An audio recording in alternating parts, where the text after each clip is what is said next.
we've been exploring stress, we've been exploring, what triggers us, we've been exploring centering as an antidote for the distress response. Lots of ways to do that. One way is throwing things at each other, doing sort of non-injurious pain, doing tissue throwing. That's great, good way to learn. The most stressful thing for other human beings, though, generally, unless you're in Ukraine or something, generally is other human beings. Okay? So if you hear what most people complain about, what most people are upset about, what most people are longing for, it's usually some kind of relational dynamics. We are, even if you're very introverted, we are relational creatures. We are social relational creatures. As a coach, those of you who are therapists will also benefit from this. It's really worth studying those. One way we explore these in embodiment is that we deliberately set them up in physical situations. That's a lot juicier than just talking about it. You can say, oh, I have issues with abandonment or something like that. You're just talking about the thing. But by enacting it, by putting people in a representation, because we're meaning-based creatures, it brings it to life. Why would you want to do that? To see patterns and work on patterns. Okay, they're the two things. So awareness and choice, same basic stuff we always study. In a centering context, it's to create awareness about relational dynamics that are difficult, upsetting, triggering, in the sort of loose sense of the word. Things that we can study, this is actually kind of difficult for me. That's interesting, I want to study that. And then to learn centering, to learn to regulate ourselves in a format that's non-consequential, that we're not, actually with our partner that we've known for years, or our mother that we've known since we were born. Yeah, so it creates a container where we can study these relational patterns and learn to work with the stresses that come up in relationships. Right? A few years ago, we started looking at this, and about 10 now. One of the things we realized is there's not actually that many relational patterns. Okay, so Emily, can I borrow you for this? So we have two human beings here. What are the ways they can relate? So I'll just give you an example. Being seen, okay, so being present, we were just playing with that, and being ignored. That's a basic polarity. I immediately have a slight stress response doing that because it doesn't feel kind, even though we've set this up as an exercise, I've talked it through. Even though logically my neocortex is saying, Emily knows what's going to happen, we've talked this through, she's done it with me before, there's consent, blah, blah, blah. The animal, emotional, historical, embodied part of me goes, that's not very nice, because I'm not a psychopath. Emily, how is that for you? Here. So like a tightening. Yeah, so a little bit of tightening. Your mouth? Right. Yeah, she sort of tightened her smile a little bit. Yeah, I call that the I'm not getting laid tonight smile. That's nice. Not with Emily, just to be clear, married woman. But there's a different smile that's like a stressed smile or a slightly like angry smile. Yeah, just very subtle, but I noticed that in her. She might have noticed her breathing change slightly as well. Came up in your chest? Yeah, okay. So even though we're just enacting this, as it were, we're just doing it, you might think, but she knows it's not real. This is the perfect place to study it, because if her husband or son ignored her, it would probably be way too triggering. This real life, this speed, this consequences, all that happening. So now she can actually study this stress pattern. By the way, this is a basic human one, and we could turn it into abandonment, right? And how's that? What do you do in your body? A drop. A drop. Okay, so that could be like despair, sadness. We could do a whole coaching session on where that shows up in her life, how she works with that, yeah? And then we could do centering to minimize that response. Because if you're a human being, people will leave you. Anyone notice this? You want the good news? Everyone you love will die or leave you. Or you'll die or leave them. Like, that is it as the human condition. So we better fucking get used to this, better we? We better get better at working with this sadness, not ignoring it, not pretending it doesn't exist, but noticing it, what it's like to be left. Anyone been dumped at some point in their life? Do you remember being like 16 and the first time someone broke up with you? You're like, yeah? Hopefully you've got a bit better at working with it than that when you're 16. Now it's like sad, but it's not quite as bad, hopefully. Anyone got teenagers who are just going through their first relationship breakups? Not a lot of fun for the poor darlings, is it? It's really tough on them. It's the end of the world. Yeah. Okay, so that's a basic relational dynamic. One is being ignored or being left, even more. Another one with just being witnessed, and this is way more important than people think. Particularly if we were to witness her in a particular embodiment. So we have a system called Embodied Toolkit that has 26 poses. We're going to use one you'll know or probably have seen before from yoga. They're from all different sources. It's one thing to be seen as Emily. How is it for Emily to be seen as a warrior? So let's do a warrior 2, if you wouldn't mind, Emily. Emily teaches yoga, so really straightforward for her. Now, I can just witness her, and I'm trying to sort of be fairly not trying to correct or judge. It's just a sort of pure witnessing, yeah? I remember once I was teaching a yoga class in Moscow, and as I walked around the group, they were doing Warrior 2, all these Russian women all started like smiling, and as soon as I turned my back, they stopped smiling. Right? It was clearly, we have a Russian student here who's laughing because there's a cultural pattern there, right? Like something about being seen by a man and how that is, and is it okay to be tough and a warrior, or is it not okay? So there's a big difference between her doing warrior on her own, and now she's still witness. Everyone else, stop looking at her, stop looking at her. Okay, so this is her in a sort of private mode, hand in front of the camera, right? Okay, and then her being witnessed by us, and something probably changes, and it might feel really nice, like I like being seen this way. A lot of guys like to be seen as tough, I'm a warrior, I'm tough, or it might be I'm not allowed to be seen this way, or it's dangerous for me to be seen this way. Okay, now this is very different than if we were doing, can you do sensuality pose if you're happy to? So, in a way, because the camera's on, she's always being witnessed as well, right? So she'd have to do this in the privacy. You happy to do it or not? Yeah? Okay. Great, I just want to check in with consent because it's quite a personal one. So sensuality pose, and for a man, sometimes it looks, I feel kind of French or Italian when I do this. I'm like, hey, it's your bad, Like, being witnessed in this might bring up a lot for someone. Just being witnessed. It might be a safety thing. It might be like, this is how I get attention and love. It might be, I'm so sick of being seen this way. It might be, oh my God, I love being seen like this. And anything, some of you are like dying inside now. Some of you are like, I wish it was my turn. Yeah. So just witnessing the witnessing, you have a sense of it. Yeah. How's that for you, Emily? It's beginning to become uncomfortable. Okay, you can just have it a shake, get out of it. And do you see how we'd use centering there, right? We'd say, listen, if you are married, in her case, or seeking a partner in someone else's case, it's useful to be seen in a sensual way, at least at times, right? So if you have a tolerance for that, that might be tricky. And there might be very, very good reasons, historically, familiarly, culturally, why that is or isn't allowed. But if you can't be seen in that, you've just limited a part of yourself. And it might be as a gay man, it might be as a Russian, as a whatever, right? There's different things that are involved in this, as always is the case with embodiment. So literally all we're doing is playing with being witnessed. Yeah, I've been on camera for the last 10 years on YouTube, and I've had to get really used to being witnessed in a lot of different embodiments, because as soon as that camera's on, it's different than doing it at home. You see this like yoga at home, yoga on camera. There'll be some performative aspect, right? So performative is what happens when we're witnessed, yeah? And it could be, right from trauma to I'm just kind of enjoying this to this is my favorite thing. Yeah. Okay, so one basic relationship between human beings is seen, not seen, and there's variations of that, okay? That was just 2 embodiments. We could go through another 24, but that would take a long time. What other ways can human beings relate? Like fundamentally, other than just seen, unseen? Well, yep, we're not so much covering language because it's embodiment. That's on top. I always say language is always on top of embodiment, but more fun, not how they relate like on the telephone or something like that, but what are the fundamental dynamics between 2 human beings? Okay, so again, touch is a way they could relate. Conflict, or what's the opposite of that? Okay, yeah, so we could say connected, disconnected. We were kind of doing that before. Conflict, another we could say, or supported. Yeah, so if you wouldn't mind doing warrior pose again, we lined up in the right place. Yeah, this way. Yeah, we can do it this way. Great. Is it okay if I support your arms, Emily? Yeah, you can do this from the front. Some people like that. Which do you prefer, front or behind? Behind. Right, yeah. Some people don't like behind. Some people find it just easier. Yeah. So one dynamic is support. Okay, and something I would notice, for example, is some clients will really give their weight. Give your weight. Yeah, my biceps can handle it. And other clients don't give their weight. I'm a strong, independent Dutch woman, and I don't need support from no man ever. Try that. Okay, so like, I'm not really supporting her. See what I mean? And even in the supporter role, you'll see a few dynamics. One is like, are you okay?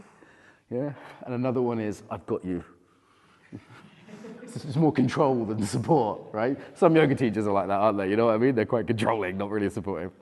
And we could do a whole coaching session from here. Yeah, how is it? And we could be doing this in sensuality pose or authority pose or anything else. So we're just giving one example because it's a familiar pose for most people. And I might ask Emily, how is it to be supported? It feels good. Feels good. Okay, she's a busy mum, working mum. She probably needs a bit more support in her life, don't we all? It might just feel really nice. And that's also with me at this time, in this place, etc., right? So, but we will see patterns. I've done this for people and they've immediately started crying. Just immediately in tears. Even quite skeptical people, yeah? Okay, so that's supported. I'm going to take my hands away. And again, now she's not supported. And she might have an emotional reaction to that. It can be like, oh, or it can be like, yes, I'm on my own again. I knew it. You can't trust anyone. It can be a whole thing that comes up. Anything in that, Emily? A familiarity. A familiarity, right. So she's smiling and joking, but please don't laugh. There's also real things that come up with people, and it's way more powerful than just talking about it. There's something in the physical enactment that the emotions, the insights, both here and here, come out. Yeah? Okay. So we've got supported, unsupported. There's one more. You want to swap sides if you want, just to loosen it up. Yeah. So let's do the same pose again if you're happy to on the other side. Just antagonized. Is it okay if I give you a little poke and a prod? You may. Okay. So we've got the opposite of supported. You were kind of playing with this yesterday. Is how is it to be, this is technically known as fucking with someone. Okay. So, does that feel familiar, unfamiliar? Familiar. Familiar, okay, and we could say who's doing that in your life. Let's not name names, it's on camera. Okay, and then again, we could practice centering. Some people would need to practice, thank you, some people would need to practice centering to receive support. Who here thinks they're not so good at receiving support? They've struggled with that, yeah? Emily's guilty, as charged, yeah? You know, right? But how do you practice that? This is how. Right, you get someone to hold you. You could just be a hand on the back. There's many forms depending on the client and the situation. Who here is pretty good at giving support? Okay. Who here needs to practice giving support? Some people, yeah. No one wants to admit that one. Good. Who here finds it difficult when someone's messing with them, antagonizing them? Okay, so you could practice centering around that. Who here naturally antagonizes people? I'm known as a bit of a provocateur. I think, Sarah, you have that? Yeah, yeah. So again, you could notice the joy that comes up with doing that, right? Might be a bit too much glee. You see how this works? All right. So that's another dynamic. I've got a couple more. There's not actually infinite dynamics between human beings. Am I on camera with this? Is this in shot? Yeah. There's not a million, actually. So where is that? See if you can guess the others. Okay, so seen, ignored, supported, antagonized, loved, judged, that might be another one. A bit more than just being witnessed, but actually actively. It's kind of support in a different way. Judged, we often sort of have this position, kind of create a judgmental embodiment. It might be like judging her in her sensuality. That would be quite an intense dynamic to play with, Or judging her for being tough and a warrior. Lead and follow, so different ways, different ways we work with this. Can we do this one? We could do like this, yeah. So she's in a more leadership position here, okay. I could also follow like this way by being slightly behind her. Be another way to sort of play with it, yeah. Or I could do kind of more this way, yeah. And she might like that, she might not like that, yeah. And I could do this way, and she might notice, does that feel more familiar, or does that feel more familiar? Which feels more familiar? That one. Yeah, and that's because I've been her teacher for a long time as well, so it's probably with me particularly that's going to come out. If we got someone else then it might be different, yeah? So you see how we can play with some leader-follower. You could say dominant, submissive, if that doesn't sound too kinky. Yeah, there's different ways of framing these things. Joined and left, so again, that's like joining in and then leaving again, yeah? Okay, so there are a few others. Any other relational dynamics that you want to explore as coaches, therapists, at all? Sometimes we have to create a new one, but this will cover a lot. Any others we normally play with? Yes and no. Boundaried, unboundaried. Meeting. Joining. Yeah, joining is another version of meeting. They're the main ones, aren't they? Yeah. You'll see me on the different 1-minute coaching videos on Instagram and stuff where I just create them in the moment as well. So if something new comes up, I just create it. Yeah, like there's different, she might say, oh, I feel pulled back. So do warrior pose. And it's like, okay, I'm going to hold her back. Yeah, we actually create the dynamic. Yeah, we feel pulled in two directions. So, okay, I'm here and the partner's over there pulling her the other way. Okay, so you can be creative with it. So any others that you're thinking of you'd like to see demonstrated, or think of any relational problem that human beings have? Codependency. Okay, so what would that look like? So that would be, oh yeah, we could do like a warrior, but like leaning on each other. So do a warrior. It's going to feel weird, and kind of lean into me, and I'll lean into you. That's horrible, isn't it? It's not our thing. It's not our problem. So it took us a minute, but yeah. So that could be a way of playing with codependency. Yeah, nice. Another one. Oh, well, there's interdependence and independence. So you could work with those three.